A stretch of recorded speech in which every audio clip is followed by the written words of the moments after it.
Okay, I would like to start this morning by just welcoming everyone. Sawadee Kap, welcome to Wat Tung Yu. Welcome to our first day of class in what we call our Pali Canon and English study group. This is a restart of a program that is a 1.5-year program where students are learning with the original words of the Buddha. We have various programs and courses and retreats here. You may just be here for the morning and you're just kind of maybe interested to learn a little bit of meditation and things like that, but you've actually walked into a class where we're starting a brand new program from the very beginning, and it's a 1.5-year program, and you're welcome to join for any part of this program that you like or any part of this morning that you like. But what I'm going to be doing is starting with meditation to help guide you guys in meditation. Then I'm going to, after meditation, explain what this Pali Canon and English study group is, and then we're going to actually move right into it and start studying the first part of this Pali Canon and English study group. So welcome to all of you guys that are here. Welcome to everyone who's joining us online. If you'd like to join for meditation, which is part of the training that the Buddha shared on the path to enlightenment, I'm going to start with some chanting to ease us into meditation. And if you'd like to see these chants, they're on a laminated sheet over there on the table. They're in the Pali language. You're welcome to get one at any point because you might decide you'd like to chant along if you'd like. These chants, they're not a rite, a ritual, or a ceremony or worship or anything like this. Instead, chanting was used during the original lifetime of the Buddha in order to commit the teachings to memory. Every 2 weeks, his students would come together and they would recite his teachings word for word as a way to commit them to their memory. So this isn't a rite, a ritual, or a ceremony or worship. It's not even prayer or anything like that. Nowadays, we use chanting as a way to ease the mind into meditation and get more benefit out of the meditation itself. But during the lifetime of the Buddha, it was used in order to commit the teachings to memory. So there isn't anything mystical or magical with these chants. And if you read the English translations, you see a lot of admiration and respect for the Buddha. I suspect the Buddha didn't actually create these chants himself, because a Buddha doesn't walk around teaching people to chant things to them, because a Buddha would have eliminated their ego and their arrogance and their pride. They wouldn't be putting themselves above others. So in these chants, you can see that there's a lot of admiration and respect and gratitude for the Buddha. And this is because if you were a student of an individual who helped you move from the anger, sadness, and frustration and all these other discontent feelings to the peace and joy that is the enlightened mind, you'd probably have a lot of respect and gratitude for that person too. Because the Buddha didn't want anything from his students. He didn't expect anything from his students. He was just helping them to be able to move from this discontent feelings where the mind is disgruntled and angry and sorrowful and grieving to this enlightened mental state where the mind is peaceful, calm, serene, and content with joy. And you do this through training of the mind. So these chants are to help you ease into meditation and get more benefit out of the meditation, as opposed to any kind of rite, ritual, ceremony, or worship or prayer or anything like that. That's not what these are. Then after the chanting, I'm going to come in with some guidance where you'll hear me guiding you in meditation. Then there'll be a period of time where it'll just be quiet. We'll just all be meditating together. Those of us here at the temple and everyone who's joining us online, we can just be meditating together at the same time. Then we'll come out of the meditation with the same chants that we went into the meditation with. So that'll ease us out of the meditation. And then from there, I'll start our class and helping you to understand what the Pali Canon and English study group is. In terms of your body positioning and helping you get started with that, there's 4 different positions that the Buddha taught. There's seated, lying, standing, and walking position. And you would use these at different times depending on what it is you were trying to accomplish. But oftentimes people are learning in the seated position. So I'll give you guys a couple of pointers on the seated position. In the seated position, usually you're sitting on the floor in a chair or some other device like a sofa or a bench or a wheelchair or something like this. And if you're on the floor, you might have a cushion under your rear and just have your legs lightly crossed. Whereas if you have your legs really tight, this will impede circulation and it'll probably cause pain in your lower body. So you'd like your legs to just be lightly crossed. Some people like to put their legs off the mat. This helps to get the hips up in the air and it lessens the angle at the hips, the knees, and the ankles. So if you'd like to do that, you can do that as well. Because this isn't about everyone doing it exactly the same way. It's about finding what's comfortable for you. Everybody's going to find something different to be comfortable, and you need to find what's comfortable for you. So with the lower body, just find whatever's comfortable. And And same thing with the hands and the arms. You need to find what's comfortable for you. The Buddha put his right hand over his left with his thumbs together, and he put this into his lap. If this is comfortable for you, you could use it. But not everybody's going to find that comfortable. So again, it's not about everybody doing it exactly the same way. So some people like to put their palms on their thighs or on their knees. Some people like to put their palms up. Some people just rest their hands comfortably in their lap. So wherever is comfortable for you, just place your hands and arms so that your lower body and hands and arms are relaxed and comfortable. The upper body should be erect.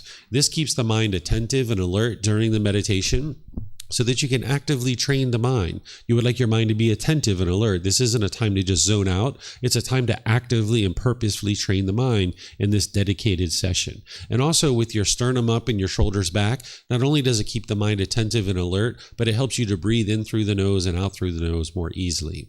So again, I'm going to ease into meditation with chanting, which you guys are welcome to join along with, and then I'll come back in with some guidance to help you in meditation.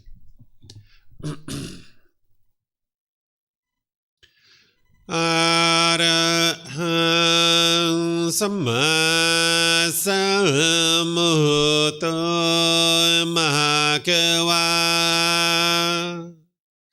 Bhutang Mahakavanhang Apivateyami Savakato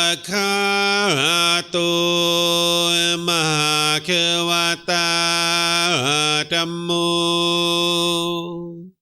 Dhammang Namasami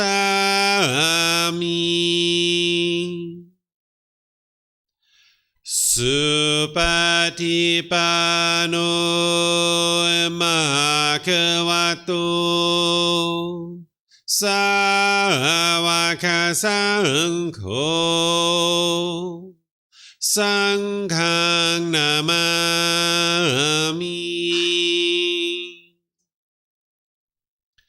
Namo Rasa Bhagavato Arahato Samma Sambuddhassa Namo Rasa Bhagavato Arahato Samma Sambuddhassa Namo Rasa Bhagavato Arahato Samma Sambuddhassa Iti piso Mahakawa Arahang Samma Sambuddho Vicacaranang Sammuno Sakato Rokavito Anutero Purisa Dhamma Sati Satatawa Manusranang Bhutto Bhagavati.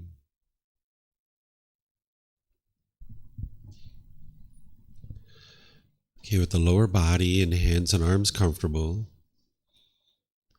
in the upper body erect, just close the eyes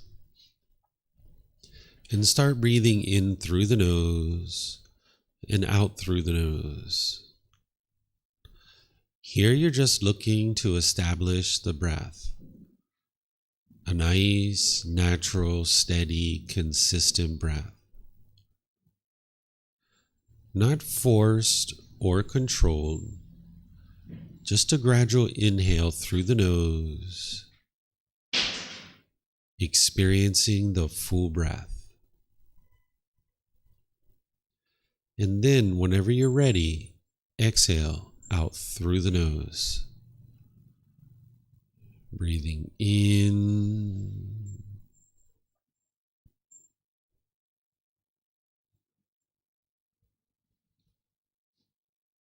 and out.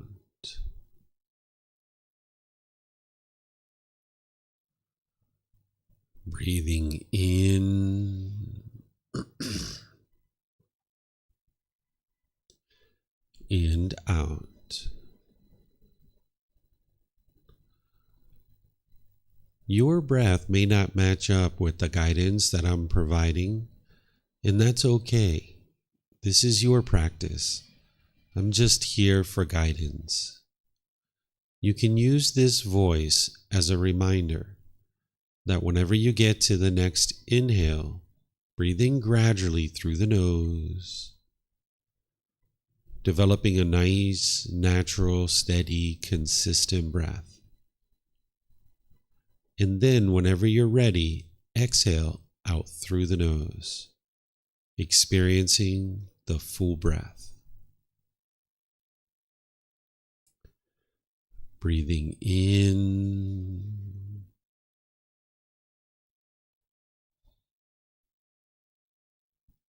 and out.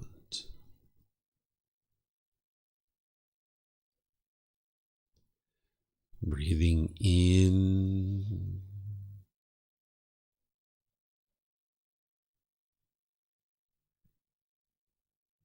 and out.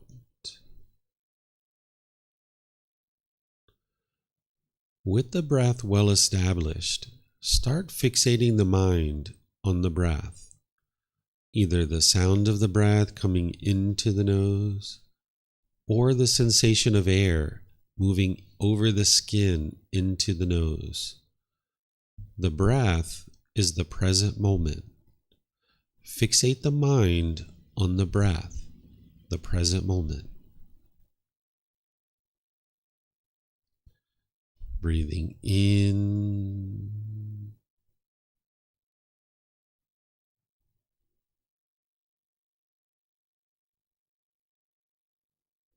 and out.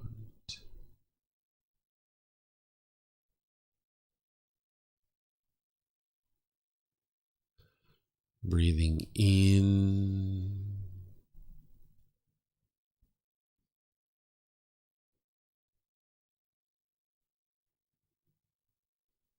and out.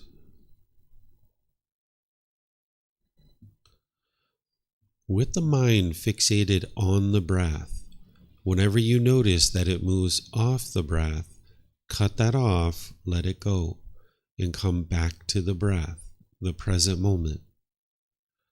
No need to observe the thought, label it, judge it, analyze it, or even try to figure out where it's coming from. Whenever you notice that the mind moves off the breath, cut that off, let it go, and come back to the breath, the present moment. Breathing in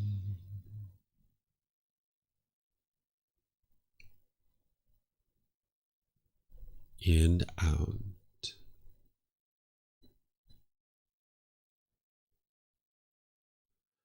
Breathing in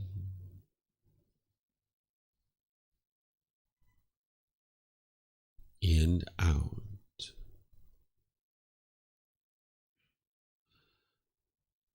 I'm going to be quiet now and let you do this work of focusing on the breath, cutting off and letting go anytime the mind moves off the breath.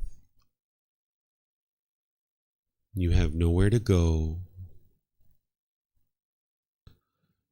There's nothing to do. No one needs you right now. This is your time to focus on the breath. Breathing in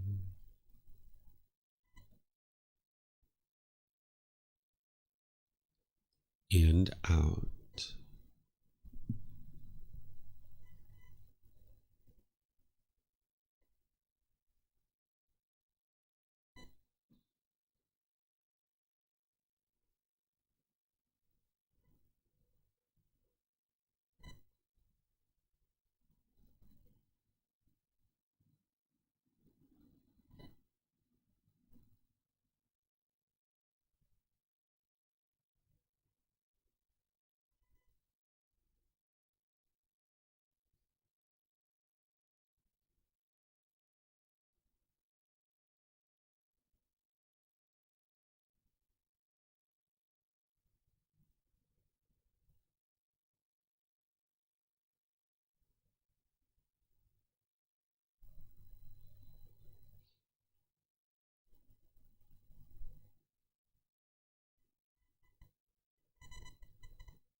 ระหังสัมมาสัมพุทโธมหาเขวาพุทธังมหาเขวันหังอภิวาเทมิสวากขาโตมหาเขวตาธัมโมธัมมังนามัสสามิสุปฏิปันโนมหาเขวโตสาวกสังโฆสังฆังนามามินับโมตัสสะภะคะวะโตอะระหะโตสัมมาสัมพุทธัสสะนับโมตัสสะภะคะวะโตอะระหะโตสัมมาสัมพุทธัสสะนับโมตัสสะภะคะวะโตอะระหะโตสัมมาสัมพุทธัสสะอิติปิโสมหาเขวาอะระหังสัมมาสัมพุทโธวิชาจารณังสัมมุโนสกขาโตโรกาวิโต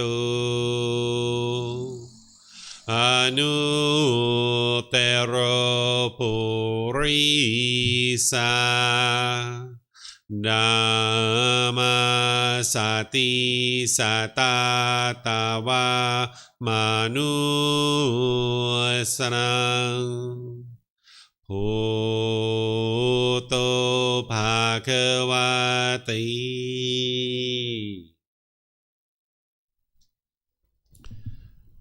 Okay, if you'd like to slowly ease your way out of meditation. Again, I'd like to welcome all of you guys, all of you that are here at the temple, and everyone who's joining us online. Welcome to everyone. Nice to see you here this morning. For those of you guys that it's your first time here at the temple, I'd like to let you know that there's a bathroom in the back of the room. You're welcome to use this at any time. It's the very last door on the right. You're welcome to get up and use the restroom and make yourself comfortable. There's even restrooms outside this classroom. If you go out to the parking lot, you'll see signs that'll take you around to the main temple bathroom, and you're welcome to use those as well. We have water and snacks and different things that our students provide over here that you're welcome to also help yourself to and just make yourself comfortable. The Buddha shared teachings over 2,500 years ago that helps individuals to move to this enlightened mental state. What enlightenment is it's a mental state that you attain in this life or at death, where your mind is completely peaceful, calm, serene, and content with joy. The mind no longer experiences any discontent feelings, and this is accomplished through training. The mind eliminates feelings such as anger, sadness, frustration, irritation, annoyance, guilt, shame, fear, stress, anxiety, loneliness, boredom, shyness, resentment, jealousy. All these discontent feelings and others are completely eliminated from the enlightened mind. This doesn't get accomplished through belief. So the teachings of the Buddha, they're not about believing a bunch of things and then hoping something good happens when you die. You're learning teachings, you're investigating them, you're examining them. You're then reflecting on those teachings to independently verify whether they're true or false, and then you're practicing the teachings by integrating them into your life and training your mind. You're not following rules or commandments. The Buddha didn't share teachings in that way. So he's not teaching you a bunch of beliefs. He's not teaching you rules and commandments. He's sharing with you what's referred to as the natural laws of existence. He's explaining to you the way the world is. He's not explaining to you the way the world should be. And if you follow these rules and commandments and everybody follows what he did, then the world will become a peaceful place. He didn't explain his teachings to you as rules and commandments. Instead, he's explaining to you the way this natural world functions, the way the world functions around you. Because when you live in a world that you don't understand, you'll struggle and you'll have difficulties. This is one of the reasons why the mind gets angry and sad and frustrated and all those other discontent feelings, because the mind's living in a world that it doesn't understand. So slowly but surely, what you're doing on the journey to enlightenment as your own independent practitioner, you're examining teachings, you're learning teachings, you are reflecting on them to independently verify them, and you're practicing them. And as you're practicing these teachings, what you're doing is you're uprooting certain pollutions that the Buddha discovered in the mind. There are certain pollutions that he discovered referred to as the 10 fetters that need to be uprooted and eliminated from the mind. And as you eliminate these from the mind, this is what produces the peace and the joy in the mind. But as long as the mind has these pollutions, you'll experience anger and sadness and frustration and all these other discontent feelings. But having trained the mind to uproot these, this is where the peace, the calmness, the serenity, and the contentedness with joy starts to shine through the mind more and more. And you'll know that you're moving closer and closer to this enlightened mental state because you can see it for yourself. That in situations where you were once angry or sad or frustrated or bitter or harsh or hostile, you'll see that your mind doesn't perform that way anymore. That you're moving the mind to this enlightened mental state where it can perform optimally. And not only is the mind peaceful and joyful in that mental state, but you'll notice that there's focus and concentration and clarity and deep memory. You'll notice that your personal and professional relationships blossom because you're not being bitter and harsh and hostile anymore. Your relationships are at ease. You'll notice that you're not even in a bad mood, that you've removed the causes and conditions that are producing the bad mood. So what I do here at this temple, and I do this online as well, is I share programs and I share teachings that help students to understand what the original teachings of the Buddha are, so that way you can study his original words, you can learn them, examine them, investigate them, you can reflect on them to independently verify them, and you can practice them as your own independent practitioner. A teacher is like a guide. We're like a tour guide pointing out the things that you need to learn and understand in order to move to this enlightened mental state, but it's the student who's doing all the work. Of course, we're working to be a teacher, but you're working to be able to acquire wisdom. That's what's going to move your mind to this enlightened mental state, is when you acquire wisdom. Just like when we were first born, we didn't have the wisdom of the natural law of gravity, and we struggled with that natural law. We fell down, we hit our head, we broke our toys. We really struggled because we didn't understand this natural law. We lacked wisdom of it. So therefore, we got angry or we got sad or frustrated. We fell down. We had made these unwise decisions that was producing these unwholesome results. But slowly but surely, we gained wisdom of this natural law of gravity. And as our mind awoke to that wisdom to be able to see the truth for ourselves, we started making wiser and wiser decisions. Now we're at the point where we can ride a bicycle, we can climb ladders, we can get on airplanes, we can do all kinds of things because we fully awoke to this natural law of gravity. And this natural law of gravity affects us whether we're aware of it or not. So these natural laws that the Buddha taught are the same way. They affect you whether you're aware of them or not. And as you become aware of them, you study them, you investigate them, you reflect on them, and you practice, you'll be able to see the truth about these natural laws, and now you'll navigate the world more peacefully because you'll make wise decisions that are leading to wholesome results. And as long as you lack wisdom of these natural laws, you'll make unwise decisions and you'll experience unwholesome results. So part of those unwholesome results that one experiences in the unenlightened state is they experience the anger and the sadness and frustration and all those other discontent feelings. You also notice that you have broken relationships over and over and over again, where you have difficulties perhaps having harmonious relationships. And this isn't because you're a bad person or you've necessarily done anything wrong or anything like that. It's just that the mind lacks wisdom of these natural laws, so therefore it will continue to struggle in various aspects of your life. So these programs that I teach, it's to help a student to learn these teachings, to reflect on them, and practice them to the point where your mind can acquire wisdom and move closer and closer to this enlightened mental state by training the mind to uproot these various pollutions. And we have regular programs here on Sunday and Wednesday. This is called the Group Learning Program. It takes the first book of this book series that I share. It's called Developing a Life Practice, The Path That Leads to Enlightenment. This is volume 1 of the book series. And over a 7-month period, I go chapter by chapter by chapter, helping students to understand the foundational teachings that it takes to be able to develop your practice and move towards the enlightened mental state. And then there's various courses and retreats that I teach throughout the month and throughout the year that also help you to develop this understanding as well. And then on Saturdays, there's this program, which is called the Pali Canon and English Study Group. And in this program, we take volumes 2 through 13 of this book series. And over the course of a year and a half, we gradually go through this book series and gradually learning all the original words of the Buddha from this particular book series. The book series is based on what's called the Pali Canon. What the Pali Canon is it's 45 large volumes of books that are about this thick, and these are what captures the original teachings of the Buddha. This is the largest, most complete collection that we have of his teachings. And this book series takes an extract of that Pali Canon, because this Pali Canon, the way it's written is it's not really organized in any particular way, and there's a lot of repetition throughout the book series of the 45 books. So this book series extracts it and consolidates it so that you can digest it in a much easier format, because the Pali Canon, sometimes the discourses are very long. It might take you 30 minutes or so to read a particular discourse, and the Buddha might be talking about 5, 10, or 15 different topics in that particular discourse that your mind needs to wrap your mind around. But in this particular book series, it takes this excerpts where some of them are just a couple of sentences or a paragraph or two, so that you have like 1 or 2 or 3 golden nuggets in each individual chapter. So each week we take 10 chapters to be able to study. And this week is the very first day of this group learning, or of this Pali Canon and English study group, where we're starting from the very beginning. And we're going to be starting with this book, volume 2. And we're going to be covering the various chapters in this book throughout the course of the program. And then after we're done with this one, we'll move on to the next one, which is volume 3. And we just slowly make our way through, where students can be learning before class or after class through the book, and they can be coming to class more as a study group.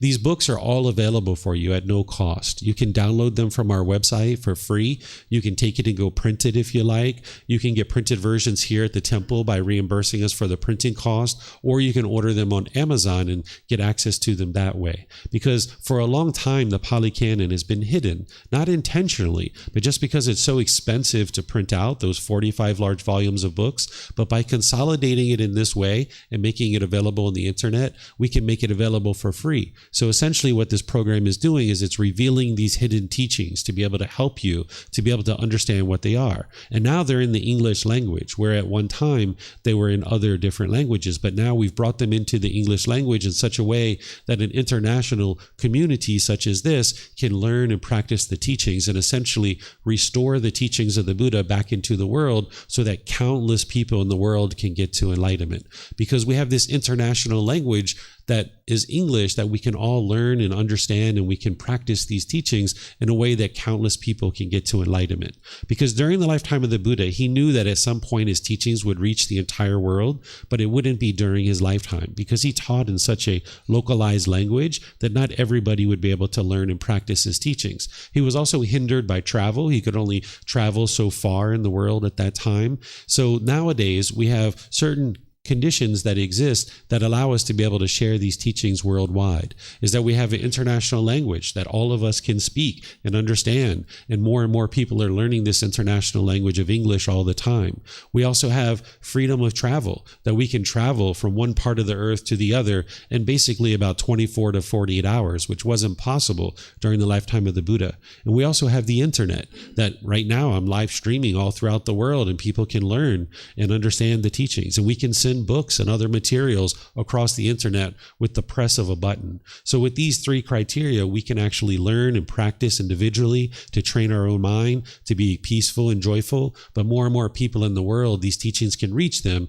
and we can see more and more peace and calmness and gentleness in the world as more and more people make their way to enlightenment.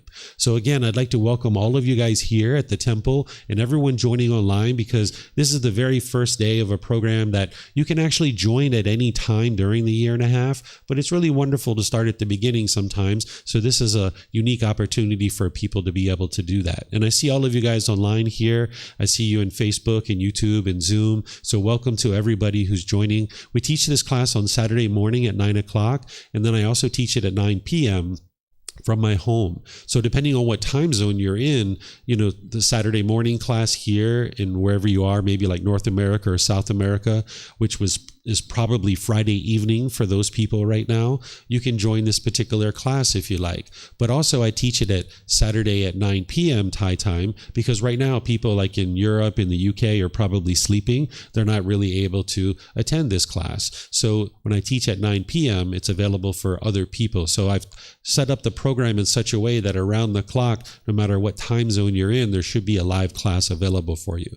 But there's also recordings too. So everything that I do is recorded, so that if you miss a class and you can't attend the live class, you can actually learn through the recordings. So what I'm going to do is I'm just going to share with you a little bit more about this program. For those of you guys that are interested in going forward in this program and learning more about it, I'm going to share with you more about what the program is, and then we're going to just jump right in and start actually learning in the program itself and helping you guys to understand what this program is all about through actually learning. So this Pali Canon English study group, it's a online and in-person program, and it's offered openly and freely to everybody. Anything that I ever do, any resources that I ever share, they're available at no cost to anybody and everybody. So you're always welcome to learn in these programs and courses and retreats. Everything that I do is available at no cost. This website right here is where you can get all the details on the Pali Canon and English study group, and you can register and you can see all the details for logging in and all that good stuff. So this Pali Canon and English study group, it's a live, interactive, online and in-person program where you're learning the path to enlightenment based on the original words of the Buddha. We do this at Wat Tung Yu, which is here, and it's also available through Zoom, Facebook, and YouTube. And then it's also available on our podcast too, that I publish about 3 weeks after the class. The class is published online through our podcast. So if you like listening to podcasts, you can digest it that way too.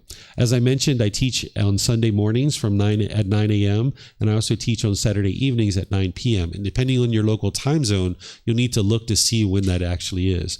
We start with meditation here on Saturday mornings, and then we move into the Pali Canon and English study group. We usually are able to study about 3 to 5 chapters here at Wat Tung Yu, but in the evenings when I teach at home, I don't do meditation on that particular class, and therefore we can study all 10 chapters. So if you're interested in studying all 10 chapters, which it sounds like a lot, 10 chapters, but as I mentioned, some of these chapters are like one paragraph. It probably takes you the 10 chapters. It'd probably take you like an hour to read all 10 of them because they're that short. So this particular version of it in the morning here at Wat Tung Yu, we do meditation, but in the evenings, we don't do meditation because I'm interested in being sure we can cover all 10 chapters. There is a Facebook group called Daily Wisdom, Walking the Path with the Buddha, where I have daily posts there. And there's also questions from students where I answer questions. So if you like Facebook, or you'd like to learn in Facebook, or you'd like to just open up an account and just use it to be able to help you learn the teachings of the Buddha, there's a Facebook group there with lots of people that are learning and growing and developing on the path. There's also a video library in YouTube. There's podcasts, there's even audiobooks, and there's even little quizzes to be able to help you to confirm that you've learned what it is you need to learn in any one particular period of time. And these, again, are available at no cost. And there's ongoing support where you can ask questions in these classes. You can send private messages. You can post on our Facebook group, or you can even schedule personal guidance where we can sit down here in Chiang Mai or any other city that I travel to, or you can meet online in Zoom one-on-one, and we can apply the teachings from the classes to your specific challenges, because it's one thing learning in a class like this, but it's another thing applying it to your specific challenges in life. So you might need some personal guidance, and if you're making your way to enlightenment, you surely will, because you're not going to be able to just sit in class. You're going to need to be able to interact with a teacher to be able to understand the teachings in more detail and applying it to your specific goals and your specific needs. Why would a person be interested in studying in a program like this? These are the reasons why. It's to train the mind to attain enlightenment, this mental state that I described, where the mind's peaceful, calm, serene, and content with joy, where the mind can eliminate discontent feelings like sadness, anger, frustration, irritation, annoyance, guilt, shame, fear, stress, anxiety, loneliness, boredom, shyness, resentment, jealousy. If those feelings are something that you're interested in getting rid of, you can actually eliminate them. Oftentimes, people think it's somebody else that's causing you these feelings, but what you learn through the teachings of the Buddha is that your mind is causing these feelings itself. That's why you can eliminate them. If you continue to believe that other people are making you angry, you'll never actually be able to solve this problem. But through the teachings of the Buddha, you can learn, you can reflect, independently verify, and you can practice to be able to see for yourself that your mind is causing these discontent feelings, and because of that, you can actually eliminate them. You don't have to live with anger for the rest of your life. You don't need to be sad and frustrated and agitated for the rest of your life. It's possible to eliminate this and escape these discontent feelings, but you would need the wisdom of how to do that, and that's why someone might decide to learn in a program like this. You can experience a peaceful life where you can face challenges with wisdom rather than continuing to struggle, because oftentimes you might be faced with certain decisions in your life and you might notice that you feel a lot of pressure and a lot of stress and you're really struggling with those decisions. And that's just because the mind lacks certain wisdom, and you can gain wisdom and overcome those challenges. But if you run away from them, you're not going to actually be able to cultivate the wisdom you need to overcome them. So that means those same challenges are going to keep reoccurring in your life over and over and over again. So if you're noticing the same things reoccurring over and over and over again in your life, this is just because the mind hasn't cultivated the wisdom that it needs in order to be able to overcome those obstacles and challenges. So if you're interested in confronting that so that you can cultivate the wisdom you need and overcome those struggles, that's what this type of program is for. You can improve your personal, professional relationships where things can be at ease, because as long as you're being bitter and hostile and harsh and argumentative in your relationships, all that stuff's going to keep coming back to you.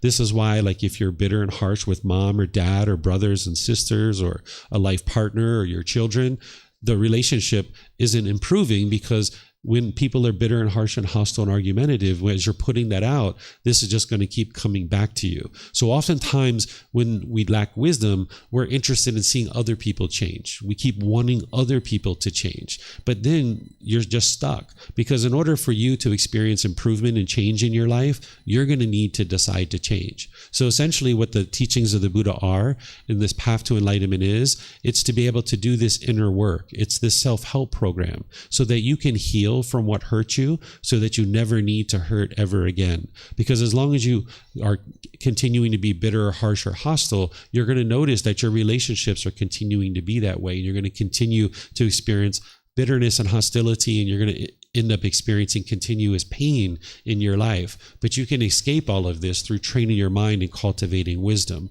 And this will improve your personal, professional relationships. This, by uprooting the pollutions in your mind, you'll experience the focus, the concentration, the clarity, and the deep memory in the mind. And ultimately, an individual who gets to enlightenment will eliminate the cycle of rebirth. Even this continuous cycle of rebirth, where beings are being reborn over and over and over again, this isn't a belief in the teachings of the Buddha. You can actually independently verify this and see for yourself that you are in this cycle of rebirth. And right now, you might not have the wisdom of how to do that, but a program like this will help you to do that. By the time we get to volume 11, which is probably about a year from now, that will actually be in that volume 11, that's where the content is that helps you to be able to independently verify the cycle of rebirth. Because this isn't something that you need to do right up front. You don't need to independently verify the cycle of rebirth. you're interested in getting your arms around the core central teachings like the Four Noble Truths, the Eightfold Path, the 5 Precepts, meditation training, and things like this, and as you're awakening your mind and you're eliminating more and more of the pollution, that's the time to approach the cycle of rebirth. And just know that it's not a belief, that you can actually independently verify it. And you might not have the wisdom of how to do that right now, but a program like this will actually help you to be able to accomplish that. These are all the books for this particular program. This is volumes 2 through 13 of the book series. And as I mentioned, you can acquire this on our website for free. You can take it and go print it on your own. You can get printed versions here by just reimbursing us for them, or you can get versions on Amazon if you have access to Amazon. So we're going to make our way through all of these books over the course of a year and a half. And we're going to do 10 chapters a week. And it takes about, like I said, about an hour to read. But what I suggest students do is just read about 10, 15, maybe 20 minutes a day as they're moving through this program. And this is the website where you can download them, buddhadailywisdom.com. So the way that this program works is, as I mentioned, we're going to be at 9 a.m. and 9 p.m. on Saturdays doing these classes, and you can attend here at the temple. You can attend online if you like. And they're available for replay through our recordings, either on YouTube, Facebook, or on our podcast. You can listen to them because maybe you can't make the Saturday class sometimes. For a year and a half, you're not going to be able to make every single Saturday. This is going to be impossible for you to do. You're going to have something that comes up, so you got the recording to be able to help you digest the content. As I mentioned, it's an independent study. It's an independent journey. I don't suggest you sit down and read for a full hour, because some of these chapters that you read, even if it's just one little paragraph, it's really deep. It's really deep in meaning, and you need to step away and think about it for a little bit of time. You need to reflect on it. The goal isn't to just complete the book series and hurry up and get to the end. The goal is to comprehend it and understand it, independently verify it, so that you can see the truth and awaken to the wisdom. So if you're just rushing through your reading, you're not going to be able to take that time to really reflect and independently verify the teachings. So the 10 to 20 minutes of reading per day is what will help you to be able to do that. So even if you are planning to read 20 minutes a day and you pick up the book and you read something that's really deep, you might need to set that down. Maybe you've only been reading for 3 minutes or 5 minutes. I know that's what I experienced when I was reading some of the teachings of the Buddha. I would intend to read for a particular period of time, and I would pick up the book and I would read something, and I'm like, oh, that's really deep. And I would set it down after just 2 or 3 minutes of reading, and I would need some time to be able to reflect on that. So if you need that, do that. Don't just keep reading just because you had planned to read for 20 minutes or something like that. Step away and really think about that and soak your teeth into it. Ask questions of me if you need to. During the week, you can always reach out and I will help you. Go to the park, walk around, try to independently verify these teachings that the Buddha is sharing. As I mentioned, there's no belief in his teachings. It's about learning, investigating, and examining. It's about reflecting on them to independently verify that they're true. And it's about practicing his teachings, integrating them into your life, and training your mind.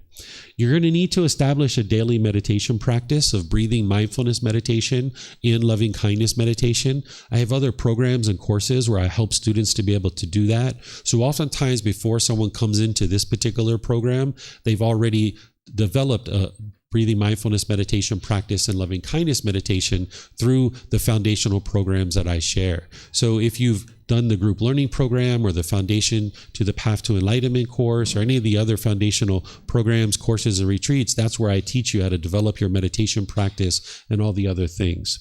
And then if there's certain things that you've learned in other programs or other courses, if you haven't been studying with the original words of the Buddha, these things are oftentimes untrue, and you're going to need to set those things aside to a certain degree, because if you've learned certain things that are out there that are misunderstandings of the Buddha, you're going to need to be able to recognize them as that. So when you're learning the original words of the Buddha, you're going to see what he actually taught. And some of the things that you're currently thinking that the Buddha actually taught, you might come to realize he didn't actually teach those things. And that's one of the benefits of learning with the original words of the Buddha, is you'll see what he did teach and you'll see what he didn't teach. And then you'll know with 100% certainty what the teachings of the Buddha are. So there are certain things that you might need to actually set aside that you've been exposed to in the past. Okay? So in terms of your reading and helping and giving you some guidance on actually reading, it's helpful to understand that when you're reading the original words of the Buddha, it's not casual reading. It's not reading for entertainment. It's active reading, or reading where you're investigating the teachings. So as you're reading, if you don't understand a certain word that you're seeing, it's helpful to stop and look and investigate that. Maybe you need to look up in the dictionary a couple different sources to understand what that particular word is. That's actually one of the benefits of studying something like this, is not only are you learning the original words of the Buddha, but you're learning some English too. Even native English speakers sometimes need to look at certain words and make sure that whatever meaning that you have in your mind for that particular word, that you don't just assume that that's what that word actually means. That if you need to understand it, you look it up in maybe multiple different sources to be able to come to a full understanding of what that particular word means. So you're not interested in assuming that any one particular word means any one particular thing. I don't suggest that you're concerned with completion of your task of reading, but as I mentioned, that you're looking for comprehension. So in some situations, as you're reading, you might need to put it down after 2 or 3 or 4 minutes, even though you intended to read for a longer period of time. As you're reading and you're investigating the teachings, you might notice this zeal or this excitement or this energy spring up in the mind, because oftentimes the mind is looking for the true teachings of what it takes to be able to get to this enlightened mental state. And as you're learning that, you can notice this energy or this joy or this zeal, this excitement spring up in the mind. So sometimes reading right before you go to sleep isn't necessarily always the best time to read, because you can notice this excitement come up in the mind. You might find it a little bit challenging to go to sleep. So you might decide to read a little bit in the morning or the middle of the day, or maybe sometime early evening. And then maybe what you're doing before you go to sleep is you're actually meditating, and this will help you ease into sleep. So you might notice some zeal or some excitement or some joy spring up in the mind as you're studying with the original words of the Buddha. Even the Buddha talks about this, that when you study with his original words, you might notice these kinds of things occurring. As you're reading, you might notice that there's a craving, that you might read one chapter and you're like, oh my goodness, this is so good. I really want to read the next one and the next one and the next one and the next one and the next one. And you might end up trying to read for 1 hour, 2 hours, 3 hours, but your mind being able to retain all of that is very unlikely. It's just like if you were to eat a meal, if you were to take a really big bite of pizza or something like this, it would be a lot harder to digest that and chew it. Whereas if you take smaller bites, you'll be able to chew it and digest it more easily. So that's what I'm suggesting with the reading, is that you just do a little bit of reading, maybe 10, 15, 20 minutes a day, and just gradually trickle this into your life. And one of the things that you might notice is that if you're reading like that 10, 15, 20 minutes a day, you might notice that something happened 3 or 4 or 5 days ago, and you're stumbling into a teaching that the Buddha is sharing with you that teaches you how to address that particular thing that you were really struggling with 3 to 5 days ago. Or you might be reading something, and now 3 to 5 days from now, you stumble into a situation where you can apply that specific teaching, where, oh my goodness, I just read that 5 days ago, and now I've got the wisdom of how to deal with this, which you might not have had before. So you'll notice by trickling the teachings in this way, that as you're experiencing various things in life, you'll have the wisdom that you need to approach any particular issue that you're confronted with. You can ask questions before, during, and after class. Anytime during the week, you're welcome to ask any and all questions. Students contact me all throughout the week, and you're welcome to ask questions at any point. Okay? So these are the websites that you might need. Buddha Daily Wisdom is a hub for everything, and this is what consolidates everything in one place. But this first link, this is where you get all the information on the Pali Canon and English Study Group, which you can link to from our main website.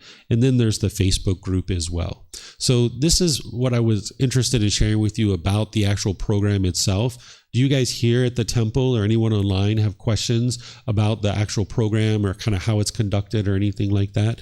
If you guys have questions here at the temple, we have microphones here in the white bowl. If you use a microphone, the people online will be able to hear you. If you were talking without a microphone, they wouldn't be able to hear you. So if you have a question, if you wouldn't mind just getting a microphone, there's a gray button on the front. You just press that, wait a second or two, and then you'll notice that the mic will engage, and you can just hold it up to your chin and then speak. And then will be able to hear you here at the temple, they'll be able to hear you online. And then you can keep the microphone with you because people around you might have a question, or you might have more than one question yourself. And then for those of you guys online, you can ask questions by putting it into Facebook, YouTube, or Zoom. Or in Zoom, you can electronically raise your hand and ask any questions that you like. So is there anybody here or anybody online that has questions?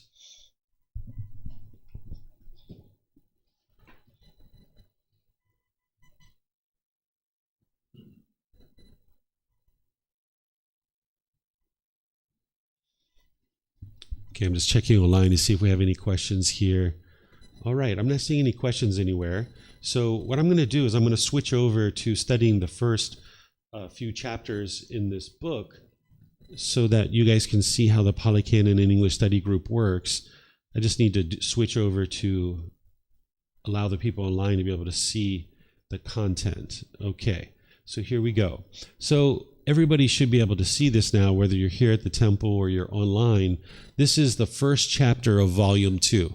And the way that our program usually works, because this is a study group versus the other types of training that I do, the other types of courses and retreats, where it's more of a traditional style of learning, where I'll be teaching and teaching and teaching, and then every 15, 20, 30 minutes I open up to questions. Instead, the way we do this one, which is the Pali Canon and English study group, is I ask for volunteers. If there's someone here at the temple or anybody online through Zoom that would like to volunteer to read this, you can read this particular chapter. And then after you read it, then I'll share some teachings on it for just maybe 5 or 10 minutes or so, and then I'll open up to any and all questions that you have. You can see these chapters are fairly short.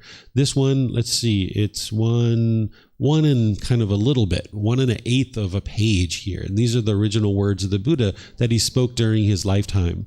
And then not only do you have his words, but you have this reference at the end of each particular chapter where the Buddha was speaking. You have this reference. This takes you back to the original Pali Canon. So if you were to put this reference AN 2.46 into Google, it would pull up the original discourse online, so you can see that, yes, this is the original discourse, because the Buddha was talking about something before this typically and after this typically, and you might be interested in that, and you can use that reference to go back and see that. Now, this reference of AN 2.46, this might actually be a part number in a manufacturing facility somewhere. So you might actually get some of that coming back as well. So sometimes you need to put AN 2.46 Buddhism at the end of your search, and then that way it'll come up. But nonetheless, you should be able to find all of these discourses online, but you have them here with the word choices that I'm using. Then after that, you've got words from me to be able to help you reflect on this and be able to integrate it into your life and more deeply understand it. The teachings of the Buddha, they're very clear, they're very concise, and they're very precise. You'll see that he speaks in a very clear way. But it really helps to have a dedicated practitioner and teacher who understands the totality of the teachings of the Buddha, kind of guide you through your learning. So that's why I've got the reflection is in there from me, so that you can understand more of the chapter and you can learn how to integrate it into your life, applying it to specific situations that you have. So is there someone here that would like to volunteer to read this particular chapter? Sure, Frank, go ahead. If you would be so kind to read this. And then, as I mentioned, those of you guys online, particularly in Zoom, you're welcome to volunteer as well by just electronically raising your hand. Okay. Words which should be studied, learned, and investigated in the foremost assembly. And what is the assembly trained in investigation, not in conceited talk? Here in this kind of assembly, when those discourses are being recited that are mere poetry composed by poets, beautiful in words and phrases, created by outsiders, spoken by their disciples, the monks are not interested to listen to them, do not lend an ear to them, or apply their minds to understand them. They do not think those teachings should be studied and learned. But when those discourses spoken by the Tathagata are being recited that are deep in meaning, world transcending, connected with emptiness, the monks are interested to listen to them, lend an ear to them, and apply their minds to understand them. They think those teachings should be studied and learned.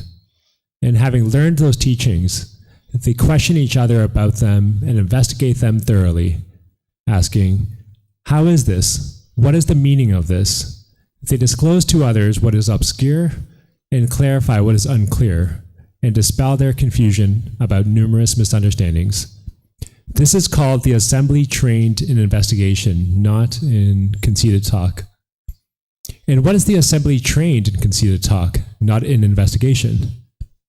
Here in this kind of assembly, when those discourses are being spoken by the Tathagata, are being recited that are deep in meaning, world transcending, connected with emptiness, the monks are not interested to listen to them, do not lend an ear to them, or apply their minds to understand them. They do not think those teachings should be studied and learned. But when those discourses are being recited that are mere poetry, composed by poets, beautiful in words and phrases, created by outsiders, spoken by their disciples, they are interested to listen to them, lend an ear to them, and apply their minds to understand them. They think those teachings should be studied and learned. And having learned those teachings, they do not question each other about them or investigate them thoroughly, asking, how is this? What is the meaning of this? They do not disclose to others what is obscure and clarify what is unclear, or dispel their confusion about numerous misunderstandings. This is called the assembly trained in conceited talk, not in investigation. These, monks, are the two kinds of assemblies. Of these two kinds of assemblies, the assembly trained in investigation, not in conceited talk, is foremost. Okay, thank you, sir. So here, the Buddha is explaining that there's these two kinds of assemblies. One who deeply investigates the teachings, which he's sharing, and one who doesn't. Because you might think during the lifetime of a Buddha that was the only person teaching. But during the lifetime of the Buddha, there were multiple people who were teaching. There were multiple teachers. Just like today, there's multiple teachers who were teaching. But a Buddha knows that it's their teachings that lead to enlightenment. And even though there's other people who are teaching and other students who are learning from those teachers, a Buddha is going to continue to share their teachings regardless. And the teachings of a Buddha are going to be very deep and very profound, and it's going to take a certain amount of effort and be a certain amount of challenge to be able to wrap your mind around those teachings and investigate them and understand them. So the Buddha encourages the students to examine and investigate his teachings rather than just having this conceit or this arrogance and this pride and just kind of speaking words that are beautiful and poetry and things like this, but instead teachings that are deep in meaning and that need to be investigated and ask questions. So as you're investigating the original words of the Buddha, it's important not to look at it as poetry. As you can see, he doesn't teach in ways that is just poetry and that's easy on the ears. You might notice this in other places or other communities where you might listen to certain words and it's just kind of easy on the ears, but does it give you anything tangible to actually understand and practice to be able to train your mind? And that's what the Buddha is giving you. He's giving you these tangible teachings that you can investigate and sink your teeth into. And that's going to take a certain amount of work and a certain amount of effort. And as you see, not everybody is willing to do that work. Some people aren't willing to do that work to be able to understand what it takes to move the mind out of this anger and sadness and frustration. So if a community of people are interested in investigating teachings and wrapping their minds around it and really digging their teeth into it, and they're questioning each other about those teachings to be able to clear up any uncertainties or misunderstandings, the Buddha is saying that this is a community that is trained in investigation, not in conceited talk. But then there's other communities that existed during his lifetime and that they exist now that they're just mere poetry when you hear those words, perhaps. And they're not necessarily trained in investigation. They're trained in conceited talk. And just like, wow, listen how beautiful those words are. But does it really give you any kind of tangible thing to be able to practice and train your mind and uproot the pollutions of the mind? So that's what the Buddha is giving you, is these tangible teachings of things that you can understand the world around you, and you can investigate, examine them. You can reflect on them to independently verify them, and you can practice them. And this is why it's important to study with his original words. So any questions on this particular teaching? You can put that into Facebook, YouTube, or Zoom, or you can raise your hand in Zoom and ask any questions that you like, or here you guys are welcome to use the mics. Any questions here?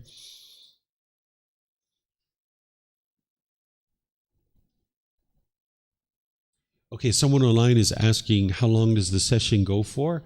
The way that I usually teach here at the temple is I start at 9, and then I usually go up to about 10:45 or so, maybe closer to 11 in some cases. When I teach online at home, I start at 9, and then just wherever we finish the 10 chapters, which sometimes tends to be around 10:30 or 10:45, 11, sometimes even 10 o'clock. It really just depends. So kind of an hour, hour and a half, hour and 45 minutes. Each one's a little bit different.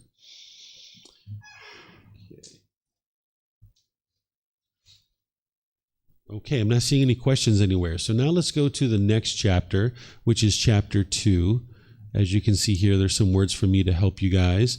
Now this is more of a typical chapter where there's just kind of a short little bit.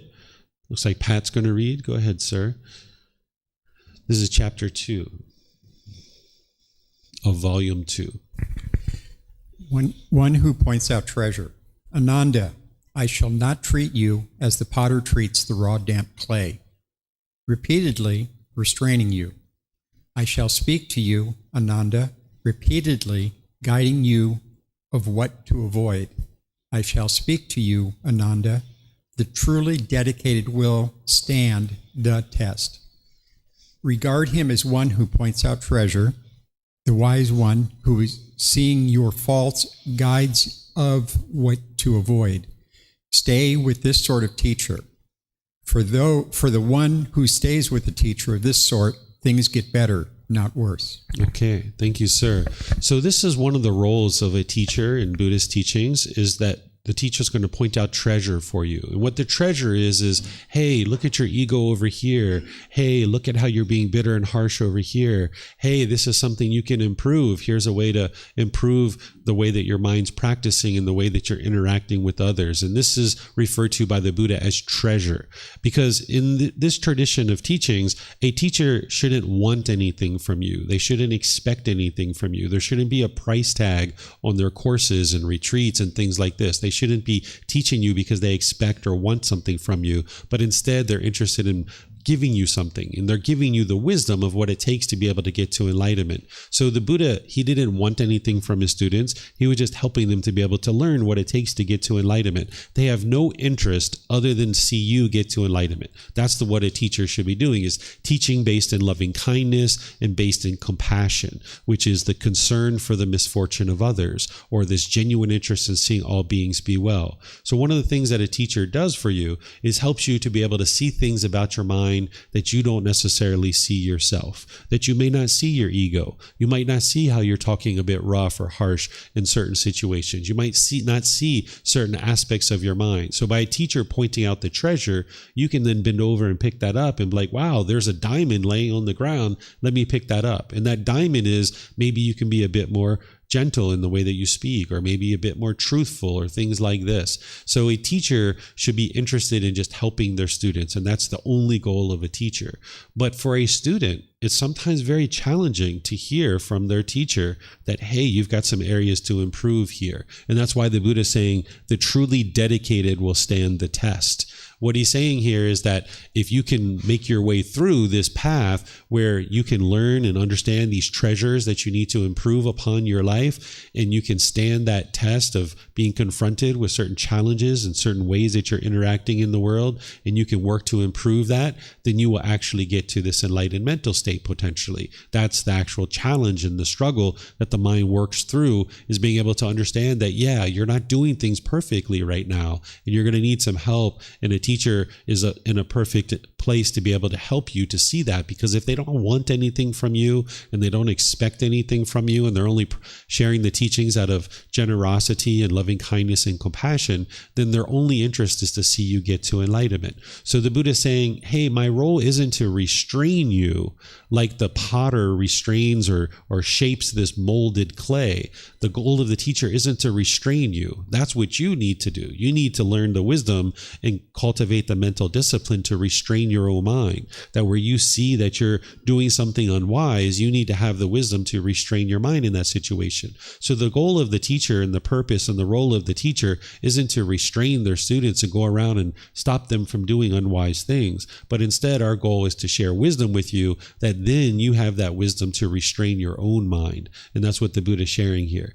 And then he's saying here towards the end, he's saying, okay, that when a teacher has essentially pointed out these areas of improvement for you, that stay with this sort of teacher, because things get better, not worse. Because if you're with a teacher who doesn't want anything from you, doesn't expect anything from you, and they're pointing out this treasure, this area of improvement for you, then things are only going to get better, not worse, because that person doesn't have a vested interest in getting your money or anything like that. They're only interested in helping you to improve. And if you have someone like this in your corner, so to speak, where they're just helping you and showing you areas of improvement, the Buddha is saying, okay, if you pick up this treasure and you improve the condition of your mind, things are only going to get better. They're not going to get worse. So any questions on this particular chapter?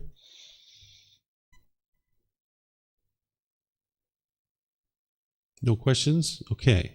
So let's go to the next chapter, which is chapter 3.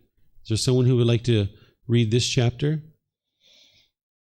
By the way, this word Tathagata, this is how the Buddha referred to himself. That what the word Tathagata means, it means the one who's discovered the truth, or one who shares the truth, or one who discerns the truth. That's what the Tathagata means. He very rarely referred to himself as a Buddha. He would more likely use this particular word, which means the Tathagata, or is spoken as the Tathagata. It means the one who discovers the truth. Okay, so Steve, yeah, go ahead, sir. Rare that a Tathagata arises in the world. Monks, suppose that this great earth had become one mass of water, and a man would throw a ring in a single hole upon it. An easterly wind would drive it westward, a westerly wind would drive it eastward, a northerly wind would drive it southward, a southerly wind would drive it northward.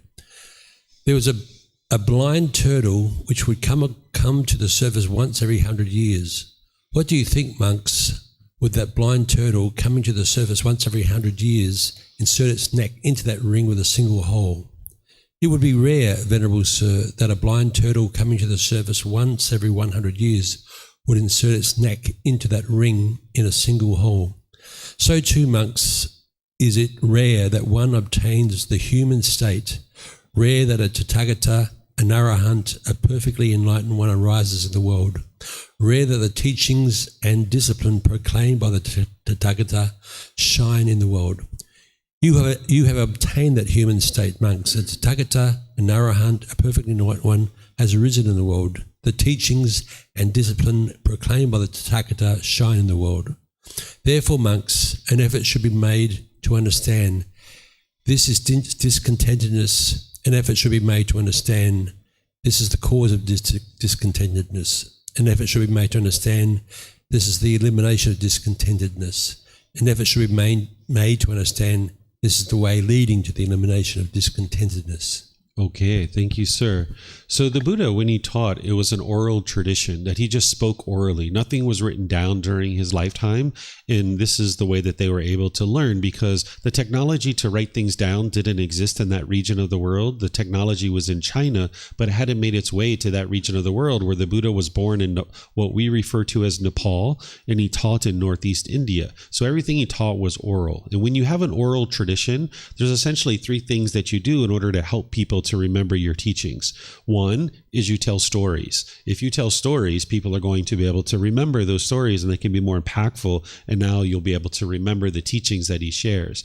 You also have lists where the 5 precepts, the 7 factors of enlightenment, the 10 fetters, the Eightfold Path, the 4 Noble Truths. Because if you create a list and somebody remembers 8 out of the 10, they're like, okay, I know there's 2 more. I know there's 2 more. What is it? Right? And you know that there's these 10 things. And if you can only remember 8, then you know that there's 2 more that you need to remember. And then the third thing you do in an oral tradition is you have repetition. You repeat yourself over and over and over and over again. And this is what the Buddha did, that when he would teach, he would oftentimes repeat himself. So when you're telling stories, when you're repeating, and when you're creating lists, this is going to help people in an oral tradition. Nowadays, we have the teachings written down, so it helps you to be able to understand the teachings more readily, because we can refer back to them and we can read them, and we can even have audiobooks and videos and podcasts and things like this. So this is an interesting story where he's helping people to understand how rare it is that a Buddha arises in the world. that a Buddha doesn't come into the world very frequently. The last Buddha that the world is currently aware of existed over 2,500 years ago, and that was Gotama Buddha. And there's essentially three criteria that make a Buddha, is that they get to enlightenment by themselves without the help of any teachers or any guides. They then dedicate the rest of their life to sharing those independently discovered teachings with countless people, and countless people get to enlightenment during that person's lifetime. And then they preserve their teachings in such a way that countless more people get to enlightenment after their death. So this particular person that we refer to as Gotama Buddha or the Tathagata, he is a Buddha because he meets all three of these criteria. And he was sharing how rare it is that an individual like him would come into the world, that he got to enlightenment by himself. He shared his teachings with countless people, dedicating his life to sharing those teachings, and countless people got to enlightenment. And then he preserved his teachings in such a way that countless more people got to enlightenment after his death. So here he's sharing how rare it is that this individual would come into the world, a Tathagata. And he's using the story of this ring on the surface of the earth, and that the earth has been completely flooded with water, and there's this ring floating around on the surface of the water, and the wind blowing it back and forth. And there's this turtle that is blind that comes up and takes a breath once every 100 years. And he's saying, how likely is it that this turtle can insert its neck into this ring? And his students say, well, wow, that would be very rare, coming up once every 100 years to take a breath, and the whole surface of the earth is flooded, right? Even if this room was flooded and a turtle was coming up every 100 years, it would be very rare for them to be able to put their head into the ring of this, or their neck into this ring. So if you can imagine the entire surface of the earth being flooded, it would be very rare for this turtle to insert its neck into this ring. And the Buddha is saying, this is how rare it is that a Tathagata arises in the world. This is how rare it is that you're alive during the time of a Tathagata. This is how rare it is that these teachings would be shining in the world. But during the lifetime of a Buddha, he's reminding them like, hey, you've obtained this human state.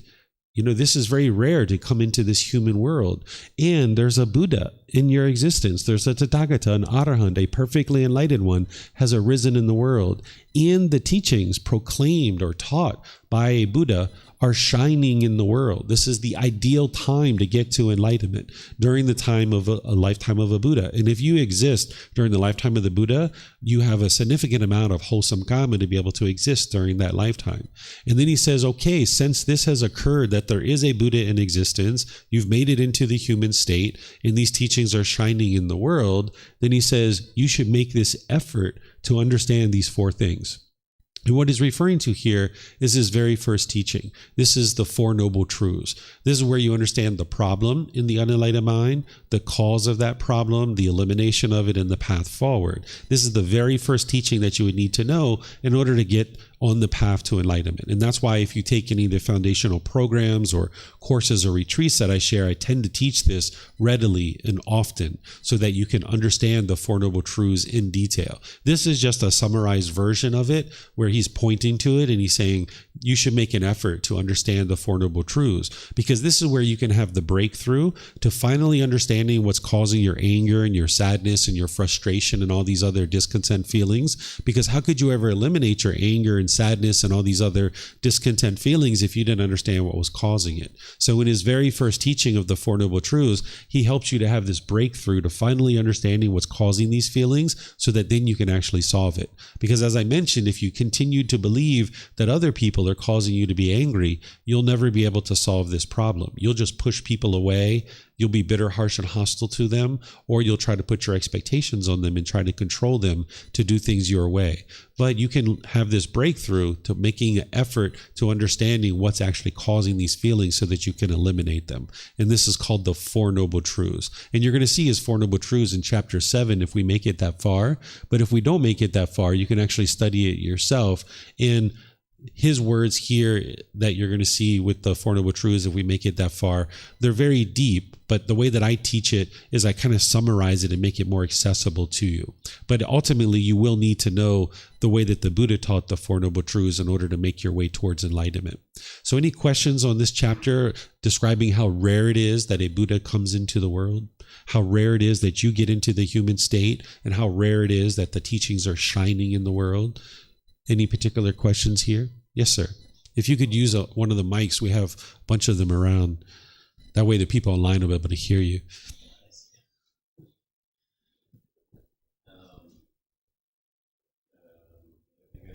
Hello. Yep. The batteries might have went out.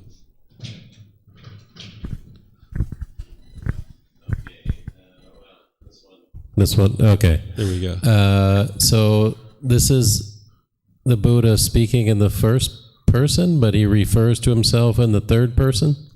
Yeah, oftentimes he refers to himself as in a third person because there's a teaching called the universal truth of non-self, where you learn that there is no self here. There is no thing that you can identify as being who you are as a person. And this is one of the introductory teachings that you learn in the foundational programs, where you learn how to eliminate the mind's clinging to this body or this mind as being who you are. So he will typically refer to himself in the third person, and helping people to understand that there is no self, there is no identifiable thing that is you can latch onto and say, this is who I am as a person. But the challenge is in the unenlightened mind is the mind will cling to this body, thinking that this is who you are, or to the mind, so the self-image or the self-identity. And this is part of what's causing the mind to be discontent.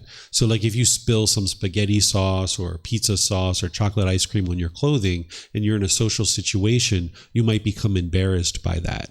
Or if you see a wrinkle or a mole or a pimple or a gray hair, or you started losing your hair, you might be shaken up by that. And this is the mind clinging to the body, thinking that this is who you are as a person. And then there's a certain self-identity in the mind that the mind oftentimes clings to, like maybe I am Canadian, or I am American, or I am Lithuanian, or I am, Brazilian, or any of this other I am around your culture, your ethnicity, your sexual orientation, maybe your nationality or your job or occupation. The mind clings to these kinds of things. And as long as you're clinging to that, then when things start shifting and changing in your life, you'll feel kind of lost and like not whole anymore. So for example, like if you've ever been in a relationship with a boyfriend or girlfriend and you identified with I am a boyfriend or I am a girlfriend, when you were together in the relationship, this identity was intact. But when you separated and you were out of the relationship, now the mind doesn't identify with I am single. The mind identifies with I am a boyfriend or I am a girlfriend. So you might have found that you wanted to hurry up and get right back into another relationship, where the mind was longing, yearning, and so eager to get right back into another relationship because you felt uncomfortable when you were single. And this is because the mind is clinging to this identity. In this case, I am a boyfriend, or I am a girlfriend, or I am a husband, or I am a wife. But the same thing happens like if you have a job or occupation. Your mind might cling to, I am a police officer. And as long as you're doing that job, you feel somewhat comfortable. But then when you retire or you get injured or you're no longer doing that job, you might feel like less of a person because part of your identity is no longer intact. And as long as your mind's clinging to the body, being the self-image, or the mind as the self-identity, you'll be shaken up when these things are constantly changing, because everything around you is impermanent and things are constantly changing. So as long as the mind's clinging and craving this permanence, it'll get shaken up when things start changing. So that's why he refers to himself as the Tathagata in this third person. Okay, let's see if we have any other questions anywhere. All right, I'm not seeing anything, so let's move to this next chapter, which is chapter 4. Is there someone that would like to read this one? Got it? Sure, go ahead, Leo.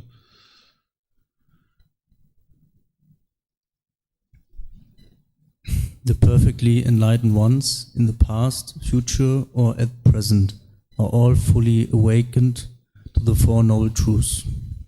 Monks, whatever arahants, perfectly enlightened ones in the past fully awakened to things as they really are, all fully awakened to the Four Noble Truths as they really are. Whatever arahants, perfectly enlightened ones in the future will fully awaken to things as they really are. All will fully awaken to the Four Noble Truths as they really are. Whatever arahants, perfectly enlightened ones at present have fully awakened to things as they really are, all have fully awakened to the Four Noble Truths as they really are. What for? the noble truth of discontentedness, the noble truth of the cause of discontentedness, the noble truth of the elimination of discontentedness, the noble truth of the way leading to the elimination of discontentedness. Therefore, monks, an effort should be made to understand this is discontentedness. An effort should be made to understand this is the cause of discontentedness. An effort should be made to understand this is the elimination of discontentedness. An effort should be made to understand this is the way leading to the elimination of discontentedness. Okay, thank you, sir. So what the Buddha is saying here is that any Buddha, a perfectly enlightened one, which is very rare in the world, would awaken to the Four Noble Truths, meaning they would gain wisdom and they would fully understand the Four Noble Truths. So because it takes understanding the Four Noble Truths for a Buddha to arise in the world, and you're interested in getting to enlightenment potentially as well, he's saying it will be wise for you to also awaken to the Four Noble Truths, meaning gain the wisdom around these Four Noble Truths. Everyone who gets to enlightenment isn't an actual Buddha. As I mentioned, a Buddha is very rare in the world. You can get to enlightenment and you'd be an enlightened being, or the way they refer to it during the lifetime of the Buddha was an arahant. What an arahant is someone who's completely purified their mind of something called the 10 fetters. The 10 fetters are 10 individual pollutions that the Buddha discovered, and then he gives you the tools and the techniques of how to eradicate these from the mind.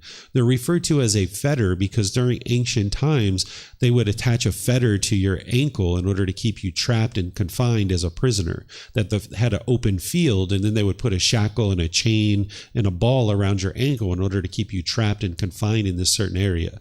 Nowadays, we put prisoners in jail cells and prisons and things like that, but during ancient times, they didn't have those things. So in the past, they would just attach a fetter, this shackle, chain, and ball around your ankle to keep you confined in a certain area. And the Buddha describes these 10 pollutions in your mind as fetters because they're keeping you trapped in this unenlightened state to continue to experience the anger and the sadness and the frustration over and over and over and over and over again. So if an individual is an arahant, they've completely purified their mind of the 10 fetters. And any individual being that is human or heavenly being can actually do this. But if you've done it all by yourself, you've dedicated the rest of your life to sharing teachings with others, and countless people get to enlightenment during your lifetime, and you preserve your teachings in such a way that countless more people can get to enlightenment, this individual is referred to as a Buddha. That person is very rare in the world. They are still an arahant because they've no longer have the 10 fetters in their mind, but they've done this in a unique way and they conduct their life in a unique way. So anybody that would like to get to enlightenment would be an arahant, and they would need to start with the Four Noble Truths. That's the very first teaching that an individual would need to learn and understand in order to get onto the path to enlightenment. So any questions here on chapter 4? No questions? Okay. So let's move to the next chapter, which is chapter 5. You know what? This one here is very similar to the last one. So I think what we can do is we can skip over this one because the Buddha is basically saying that he is awake to these Four Noble Truths. And this is essentially very similar. So we can just skip over that one. Let's see what this one, I can share with you guys what this one is without actually reading it. What he's basically saying is he's saying here that if you have somebody that you're close to, that you have compassion for, which is concern for their misfortune, and that person will heed your advice, he says you should help to try to establish them in understanding the Four Noble Truths. Like, for example, maybe your mom or your dad or your brothers or your sister or your children or your life partner, because it's the Four Noble Truths that's going to help them to understand what's causing their discontent feelings and then ultimately teach them how to eliminate them from the mind. And the Buddha is saying, okay, if you have compassion for people, if you have concern for their misfortune, and you know that they will heed your advice, meaning they will listen to you, that their ego is down enough that they will actually listen to you. He says you should make an effort to establish them in understanding the Four Noble Truths. And you might need to do this once or twice, and then they may or may not be interested in what it is you have to say, and then you just leave it alone, right? These teachings, you're not trying to force them on people. You're not trying to control people to do things in a certain way.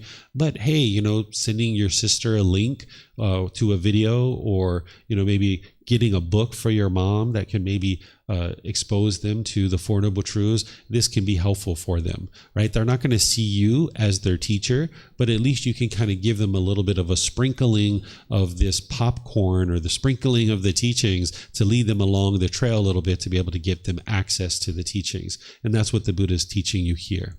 So by skipping over these, I can move right into the Four Noble Truths the way that the Buddha taught it. So the Buddha here is saying if you have people that you're close to and will heed your advice, it would make sense for you to help them to understand the Four Noble Truths. So what I'm going to do here is give you guys an opportunity to learn the Four Noble Truths in the way that the Buddha taught it. I teach the Four Noble Truths in various programs, and I teach it in a consolidated format that makes it really easily accessible to you. This particular program, the Pali Canon and English Study Group, it's a program that students will usually move into after they've studied in a foundational program with me. So those of you guys that have studied the Four Noble Truths with me, you guys already have that understanding, but now you're going to be able to see it in the original words of the Buddha, which is also in volume 1 too, but here is where I actually teach it to you, because there's certain details that the Buddha has here that you're going to need to understand above and beyond what I teach in the foundational program. So is there somebody here that would like to read the Four Noble Truths, chapter 7, either at the temple or someone in Zoom? Yes, ma'am. Yep.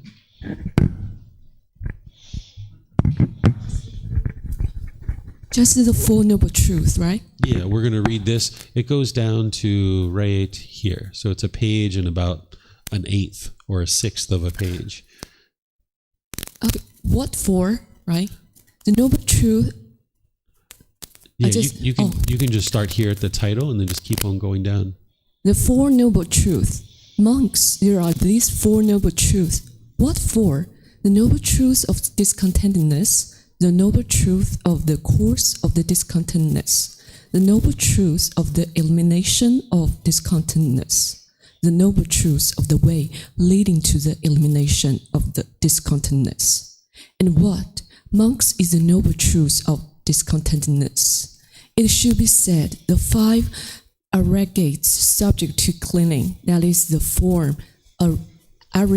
aggregate subject to cleaning, the feeling, aggregate subject to cleaning, the perception, aggregate subject to cleaning, the volitional formation, aggregate subject to cleaning, the consciousness, aggregate subject to cleaning. This is called the Noble Truth of discontentedness. And what, monks, is the Noble Truth of the cause of discontentedness? It is this craving which leads to renewed existence, accompanied by excitement and desire, seeking excitement here and there. That is craving for sensual pleasures, craving for existence, craving for extermination. This is called the Noble Truth of the cause of discontentedness. And what, monks, is the Noble Truth of elimination of discontentedness? It is the remainedness, fading away, and elimination of the same craving, the giving up and letting go of it, freedom from it, non-reliance on it. This is called the Noble Truth of elimination of discontentedness. And what, monks, is the Noble Truth of the way leading to the elimination of discontentedness?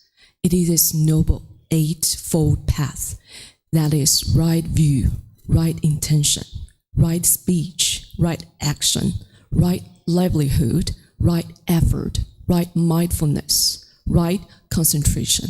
This is called the Noble Truth of the way leading to the elimination of discontentedness. These, monks, are the Four Noble Truths. Therefore, monks, an effort should be made to understand this is discontentedness. An effort should be made to understand this is the cause of discontentedness. An effort should be made to understand this is the elimination of discontentedness. An effort should be made to understand this is the way leading to the elimination of discontentedness. Okay, thank you very much. Okay, so these are the original words of the Buddha around the Four Noble Truths. The way that I teach this in a summarized format is that the first Noble Truth is explaining the problem in the mind. It's explaining that discontentedness, that The mind experiences certain pleasant feelings, which are conditioned feelings like excitement, happiness, elation, thrill, exhilaration, euphoria. This is called a pleasant feeling or a conditioned feeling. Then there's painful feelings like anger, sadness, frustration, irritation, annoyance, guilt, shame, fear, stress, anxiety. These are also conditioned feelings. They're called painful feelings. Then there's neither painful nor pleasant, like shyness. It's not painful, it's not pleasant, it's neither painful nor pleasant. So the first noble truth, the way I teach it in the summarized version, the Buddha is explaining the problem in the unenlightened mind. The mind's going up and down and up and down. This is the problem that you experience on a day-to-day basis, that you might get happy and excited and elated, but it's only a matter of time before you get frustrated and agitated or annoyed or some other discontent feeling. This is the problem. Then the second noble truth is explaining the cause of that problem. The cause is craving, desire, attachment, the mind longing, yearning, where if the mind gets what it wants, it gets pleasant feelings. If you wake up in the morning and you see it's sunny outside, you get happy and excited and elated. But if you don't get what you want, based on your cravings, your expectations, your wants, then your mind experiences painful feelings like anger, sadness, frustration, and others. And then there's these neither painful nor pleasant feelings. So it's the mind's longing, yearning, the chasing after the objects of its affection, wanting things to be a certain way. And if you get what you want, you get those pleasant feelings. And if you don't get what you want, you get the painful feelings. And you can independently verify this for yourself. You can look at a recent situation where your mind was longing and yearning, where you were upset, you were maybe frustrated and agitated. You can see that there was something your mind wanted. It was craving permanence. And if you would have got what you wanted, you would have got happy or excited. But because you didn't get what you wanted, your mind got angry or sad or frustrated. In that situation, you might have been trying to blame other people. You might have been thinking somebody else was causing you to be angry. But when you look at the Four Noble Truths and you understand that the cause of these discontent feelings is craving, desire, attachment, then you can see that your mind is causing this itself. The third noble truth, the Buddha is explaining the elimination of discontentedness is to eliminate craving, desire, attachment. Because if you understand in the second noble truth that craving, desire, attachment is the cause of discontent feelings, then you understand the third noble truth to eliminate the discontent feelings, just eliminate the cause. So that's what his teachings are teaching you.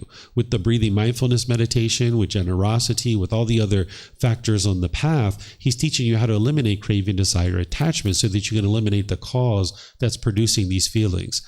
And then the fourth noble truth is explaining to you the complete solution to eliminating your discontent feelings is the Eightfold Path. This is the complete perfect plan that he shares. So here, he's explaining this in a lot more detail, based on something that people understood more during his lifetime than they understand now, which the first noble truth, he's explaining the five aggregates. What the five aggregates are is this is what determines what a living being is. A living being is going to have physical form, it's going to have feelings, it's going to have perceptions, it's going to have volitional formations, which is choices and decisions, and it's going to have a consciousness or a mind. And you can independently verify this, that you have all five of these things, because you know you're a living being, that you have physical form, you have feelings, you have perceptions, which are your views and opinions about the world that may or may not even be true, but you have certain views and opinions about the world. Then you have volitional formations. You have choices and decisions. Essentially, a living being is going to have free will. You have free will. You can make your own choices and your own decisions. And then you're going to have a consciousness, which is the mind itself. So these are the five aggregates. And this is what makes a living being a living being. And it's the mind clinging to these that is causing the discontentedness. This is causing the mind to experience a certain amount of discontentedness. The second noble truth is explaining that it's craving, desire, attachment, the longing, yearning for sensual pleasures that is causing the mind to be discontent. That as long as the mind's longing, yearning through the eyes, the ears, the nose, the tongue, the body, and the mind itself, that there's going to be discontentedness. Because there are certain things that you see agreeable. You want to see certain agreeable things. You want to hear certain agreeable things. You want to smell certain agreeable things. You want to taste certain agreeable flavors. You want certain agreeable physical objects to touch the body. And then there's certain things that you see as agreeable going through the mind. And because of the craving, desire, attachment, the mind's longing, yearning through these six sense bases for sensual pleasure. It wants things to be permanently comfortable. And this is the mind's central desire or central pleasure. But the problem is that you live in an impermanent world. You're never going to experience permanent pleasure through the six sense bases. It's just not possible for you to have this permanent pleasure. But the mind wants to keep craving and longing and yearning for it. So as long as you don't understand that this is what's causing your discontent feelings and you train your mind to eliminate it, then you're going to continue to experience discontentedness, because you're going to sometimes see things that are disagreeable to you. You're going to sometimes hear things that are disagreeable. They're going to smell things. You're going to taste certain flavors. Certain physical objects are going to come in contact with the body, or there's going to be certain thoughts that are disagreeable in your mind. But the only reason why you see them as agreeable or disagreeable is because there's a craving for it to be one way or the other. So for example, if you have a craving, a longing, a yearning for hip-hop music or rap music, and that's what you really enjoy, when you hear maybe heavy metal music or hard rock music or instrumental music, you might be frustrated and agitated. You get so excited and happy when you hear hip-hop music or rap music, but then when you hear hard rock music or instrumental music, you get frustrated and agitated. And you can't control the world around you. You can only control your own mind. So if the mind's craving for this permanent pleasure through the ears, when you hear the hard rock music or instrumental music, you'll be frustrated and agitated. And this is because the mind has this craving for permanence. That's what the Buddha is explaining to you in the second noble truth, is that the cause of these discontent feelings is craving, desire, attachment. The mind's craving for this excitement. It's wanting things to be permanently pleasurable. It's seeking excitement here and there. The mind's craving these central pleasures. It's craving for permanent existence. The mind wants to exist in this world permanently. Or there's craving for extermination, which is craving to not exist. This would be craving to kill yourself, right? So either the mind wants to exist permanently or it doesn't want to exist at all. Right? There's this two opposite sides of the spectrum. The mind can't be peaceful and joyful in the present moment because it's looking for excitement here and there and everywhere. It's like the grass is always greener on the other side. So the mind is keep chasing and chasing and chasing, looking for that next new shiny object that's going to make everything better in your life. So when you experience the painful feelings like sadness and frustration, you might think, I know what's going to solve that. I need more money. Let me chase that for a while. Let me try to find a new job and get more money. Or you might think, oh, I know what's going to solve my painful feelings. Let me get a boyfriend or a girlfriend. Let me chase after that for a while. That's what'll fix everything. Or, oh, let me get a new car or a new house or something like this. The mind is essentially looking outside of itself for something that's going to be satisfying. And it tries to cling to these things, thinking that this is what's going to bring it permanent satisfaction. But because all of these things are constantly changing, you can't get permanent satisfaction from something external, because as soon as it's sunny outside and you get so excited and so happy, now the sun changes and it's raining and now you'll be sad or frustrated. Or you get so excited when your bank account balance is here, but then your bank account balance goes down because it's impermanent. So now the mind's sad or frustrated. So the Buddha is explaining to you in the second noble truth that the cause of these discontent feelings is the craving, the desire, the chasing after the objects of your affection.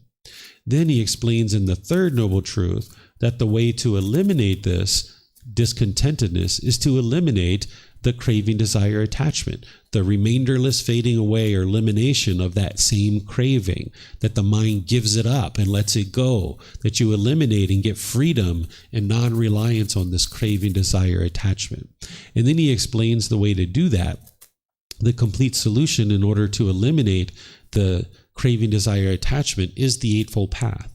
That's the complete perfect plan of how to eliminate your discontentedness. And this is what you would start learning in terms of getting on the path to enlightenment. This is the path to enlightenment. And this is why when you learn with me in all the foundational programs, I spend a lot of time to walk you through the Eightfold Path to be able to learn and understand each individual factor using the original words of the Buddha. So this is the Four Noble Truths that the Buddha is explaining. And this is the first step in getting on the path to enlightenment, is to understand what's causing your mind to be discontent. Because otherwise you're just going to keep blaming other people around you and you'll push people away. You'll be bitter, harsh, and hostile to them, or you'll put your expectations on them and you'll just keep experiencing broken relationships over and over, because as long as your mind thinks someone else is causing these discontent feelings, you're never looking in the proper place to actually fix them, which is within your own mind. And that's what the Buddha is helping you to be able to see right up front, is that it's your own mind that's causing these discontent feelings. So any questions here on the Four Noble Truths? Yes, sir.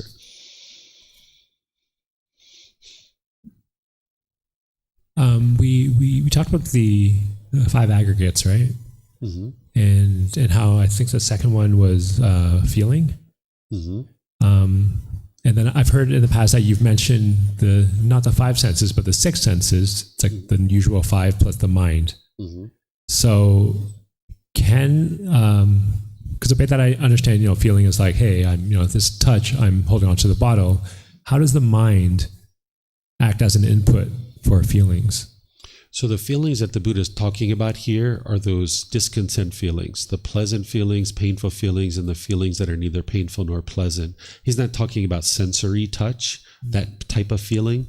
He's talking about the feeling that is produced inside the mind based on longing, yearning, and craving through the mind. So it's the mind, as you've heard me say, the mind is the boss and the body is the employee. So the eyes are just taking in light. So then the mind is perceiving that in a certain way. And now it's going to form feelings based on its cravings, desires, attachments. And the same thing with sounds, odors, flavors, physical objects, and mental objects that are going through the mind. So here the mind is like the CPU. You're a technical person. The mind is the CPU. And the eyes, ears, nose, tongue, body, and all these things, this is the peripherals of the computer. That's the input, how the input comes in. So you're experiencing this contact through the eyes, ears, nose, tongue, the body, and the mind itself. And now the mind's going to have a certain perception of that. And it's going to see it as either agreeable or disagreeable. But that's based on your cravings. When you get rid of cravings, it's not agreeable or disagreeable. It's just contact.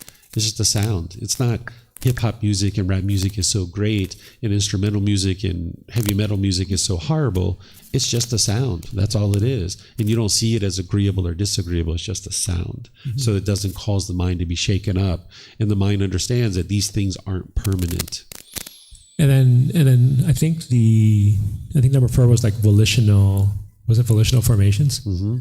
And then within that, within that are emotions within, that as well as like thoughts, emotions, attitudes, that kind of thing within the volitional formations. Volitional formations are choices and decisions. Mm-hmm. What you're thinking about with emotions and all of that, that's the feelings, right? So a feeling and emotion, it's the same thing. So volitional formations are certain choices and decisions. So like a living being, it's going to have physical form. It's going to have certain feelings. Anger, sadness, happiness, frustration, all these things.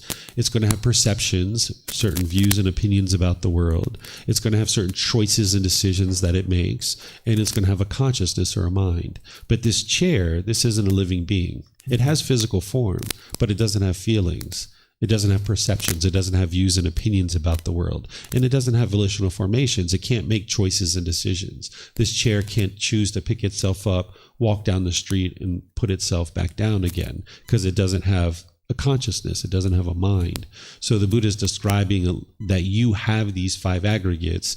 You're going to tend to cling to these 5 aggregates. You're going to cling to the physical form of the body, wanting it to be permanent, when in reality it's impermanent. It's going to get sick. You're going to experience wrinkles and moles and pimples and gray hair and losing your hair. But as long as you're clinging to this physical form, wanting it to be permanent, you'll be shaken up because of it. Or if you cling to these feelings, like I am sad, I am angry, I am frustrated, or I am happy, I am excited. Now your mind's clinging to those feelings, but those are impermanent too. So as long as you cling to those, wanting to be permanently happy and wanting and longing and yearning for it, now the mind's going to experience displeasure. And then the same thing with your perceptions. Your perceptions are your views and opinions. If you've ever been in an argument with someone about your views and opinions, this is because you're clinging to those. Maybe your political views or your views about a particular law or a particular court case. This is because you're clinging to your perceptions, your views and opinions. Or you might cling to your decisions. If, say, that you made a decision 6 months ago to go to Australia, and now you show up to the airport and your flight is delayed or it's canceled, and you get really angry because of that. Here, the mind is clinging to a decision. It's wanting this decision to be permanent, and you can't permanently follow through on all your decisions. So as long as you cling to your decisions, your choices and decisions, you'll experience discontentedness. And then the mind itself, if you cling to the mind, meaning your self-identity or anything that's in the mind, you're going to experience discontentedness there too, because all these things are impermanent. But when the mind's clinging, it's wanting permanence. It's wanting these things to be permanent, but yet they are all impermanent. Yes, ma'am. Thank you. So I would like to know, very simple animal organisms like jellyfish or a cockroach or a shrimp, do they have emotions? Yes, these are beings in the animal realm. And beings in the animal realm, they experience all three feelings, just like human beings. They experience pleasant feelings, painful feelings, and neither painful nor pleasant. But because of their animal consciousness, they're not able to cultivate their consciousness in that existence enough to be able to get to enlightenment. So they're going to need to be reborn into the human realm. And that's what the Buddha was saying in that previous discourse, where he's saying it's very rare for someone to come into the human existence. And that's why it's important not to allow this human existence to go to waste, and have motivation and encouragement, and don't be complacent, but instead apply effort and energy towards the attainment of enlightenment. So yes, these beings in the animal realm, they experience all three feelings. They have all five of these aggregates. That's why they're a living being, but they aren't able to cultivate their mind to the point of enlightenment. Okay, and actually that scarcity of human births, it sounds really scary, and it sounds to me like counterintuitive, because Earth seems to be a very abundant place with all the possible things that you could imagine. And then I hear that the human birth is like super miraculously scarce. Is there a chance that Buddha just painted it this way to motivate people? No, he's explaining the real true reality of it, because if you think about the human realm, there's countless beings there. There's trillions and trillions of beings, right? Like if you look at an ant colony, just one ant colony, there might be 100,000 or 500,000 ants in that one ant colony. And there's several of those all over the world, right? Or if you look at the fish in the sea, there's just trillions of beings that exist in the world as animals. But if you look at us, even though, what are we at, 8 billion now?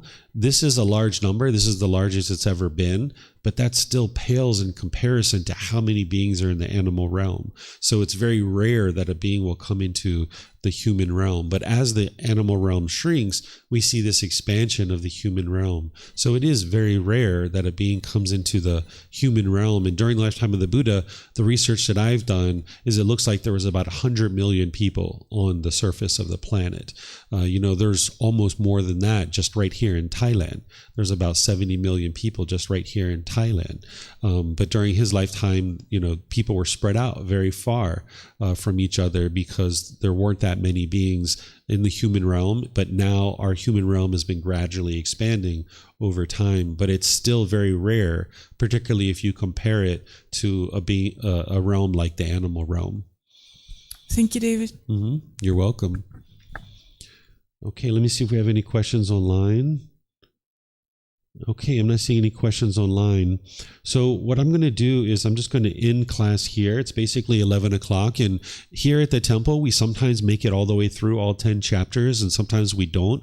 This morning, I needed to give you guys an introduction to the program. So that's why we didn't get all the way to the 10 chapters. Sometimes we do get 10 chapters here at the temple, but in the evening when I teach, I make sure I get through all 10 chapters and I share those with you, because we don't do meditation in the evenings. And I also, am able to focus more directly on the actual teachings and learning the individual chapters. So if you're interested in learning all 10, you can attend tonight's class online, either through Facebook, YouTube, or Zoom. I don't teach here in the evening. I teach from home.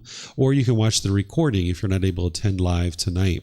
And then for those of you guys that are attending now, if you would prefer to just attend the evening class and learn all 10 chapters, you can do that. But these two different times, you're getting meditation and other things here in the morning with me, and then in the evening, we're going through all 10 chapters. If you're just starting on the path to enlightenment, this isn't necessarily necessarily the best place for you to start. There's no harm in you actually attending the Saturday classes if you like, but oftentimes students will start in the Sunday and Wednesday classes or one of the foundational courses, because I have courses that I teach Monday through Friday, and you can see the calendar over there on our bulletin board. You can see it on our website where I'm teaching foundational programs and stuff like this. And if you have any questions about these things, you can come and talk to me, and I will help you to understand the best program for you to start in. Again, there's no harm in somebody starting in the Pali Canon English study group, but oftentimes it's best to have a better foundation. And you can accomplish that in a matter of a number of days, because that foundational course has been recorded many times, and you could, over the course of 5 or 10 days, digest the content that's been recorded to build up that foundation, and then even continue in a program like this. So if you need help getting started, or where to start, or access to resources, you can always let me know by reaching out to me by message, or here at the temple, or any of the different ways that I mentioned that you can reach out to me. So thank you all for joining for today's class here. If you'd like to learn more, Saturday next week we'll be here, and then also online. Tomorrow, Sunday, is the group learning program. I'm going to be in chapter 14 of this first book. Chapter 14 is titled Cultivating Healthy Mental States, Loving Kindness, Compassion, Sympathetic Joy, and Equanimity. These are 4 healthy mental states that you need to cultivate in order to remedy certain things like anger, or indifference, or worry, or anxiety, or jealousy, or envy, or things like this. So I'm going to be teaching this tomorrow as part of our group learning program. And we're right in the middle of that program, which is a 7-month program. And you can also join that one at any time as well. So thank you all for joining here. If I see you on Sunday or Wednesday or Saturday, be pleased to help you, or any other time, feel free to reach out. So enjoy the rest of your day, and we'll see you next time. Sawadee Kap. Sawadee Kap.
Thank you again for watching. Enjoy your meditation. Look forward to seeing you online and answering any questions that you might have. Thank you so much.